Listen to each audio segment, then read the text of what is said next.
Vanessa stood in my doorway holding my old work badge like it was nothing, like it was a lipstick she borrowed, like it was a sweater she forgot to return, but I knew better. That badge had been missing for months, and the worst part wasn't that she had it. The worst part was that she wanted me to know she had it. I stared at her hand. "Why do you have that?" She smiled, not warmly, not nervously, like she had been waiting for this moment. "You always lose things, Margaret." My chest tightened. "That's not an answer." She stepped closer. And for the first time in our entire friendship, I didn't feel like I was looking at my best friend. I felt like I was looking at someone who had been wearing her face. I wanted to slam the door. I wanted to scream. But something in me stayed still, because I needed answers. So I let her in. The apartment felt smaller with her inside. She looked around slowly, like she had a right to inspect my life. Her eyes moved across the couch. The framed photo of me and Daniel. The flowers he bought me 2 days before. The little pieces of happiness I had built for myself. And suddenly, I understood. Vanessa didn't just want Daniel. She wanted the feeling of being me, the stability, the attention, the love, the way people looked at me now that my life was finally moving forward. She wanted the life I had fought to build. Without having to survive what it took to get there, I stood across from her. "Tell me the truth," she laughed under her breath. "You always act like you're so calm." I blinked. "What? You act like you're above everything, like life just hands you things." That hit me harder than I expected, because anyone who truly knew me knew nothing had ever been handed to me. Not my job, not my peace. Not Daniel, not the woman I had become. "Vanessa," I said slowly, "you know that's not true." Her smile faded. "Do I?" Then the door opened behind me. Daniel stepped inside. Vanessa froze. For the first time she looked caught, not scared, caught. Daniel looked at the badge in her hand, then at me, then at her. "I knew you'd come here," he said. Vanessa's face changed. Just slightly. "You planned this?" she asked. Daniel shook his head. "No, you did." That silence filled the room. Then Daniel pulled out his phone. He didn't yell, he didn't insult her. He just started showing the truth. Messages, screenshots, dates, call logs, proof. One by one, the version of Vanessa I had been holding onto fell apart. He showed the messages where she flirted with him, the ones where she lied about me, the ones where she tried to make him think I was hiding things. Then he showed one I hadn't seen before. Vanessa had written, "She always gets chosen.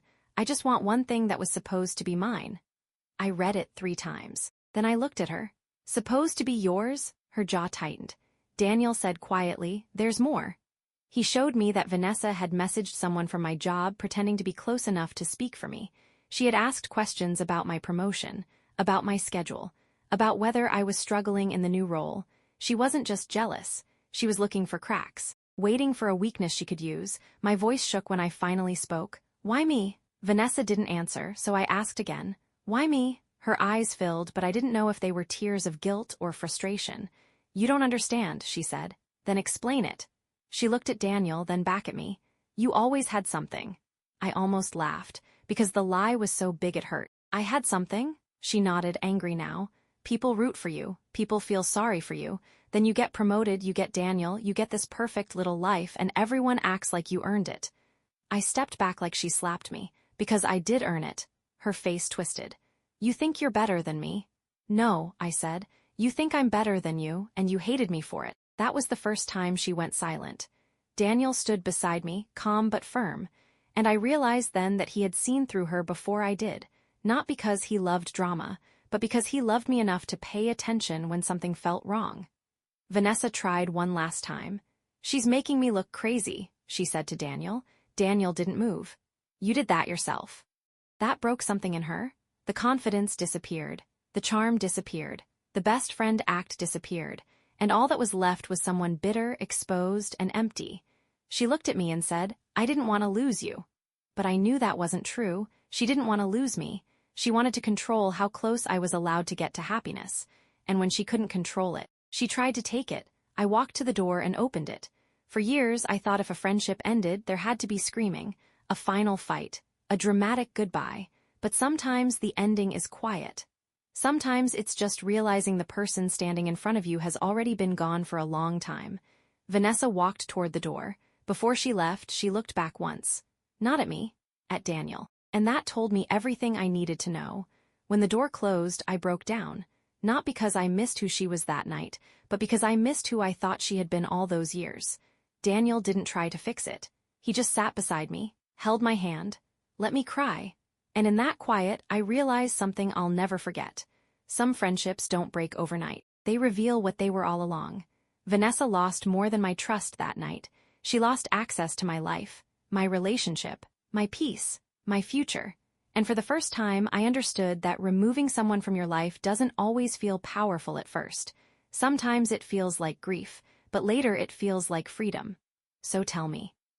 If someone that close turned out to be fake, would you ever trust your judgment again? Or would you question everyone after that? Have you ever lost a friend and later realized they were never really your friend at all? Comment your answer. I read every single one. Follow for more stories like this, because not every friendship is what it seems. And share this with someone who needs to hear the truth about fake friends.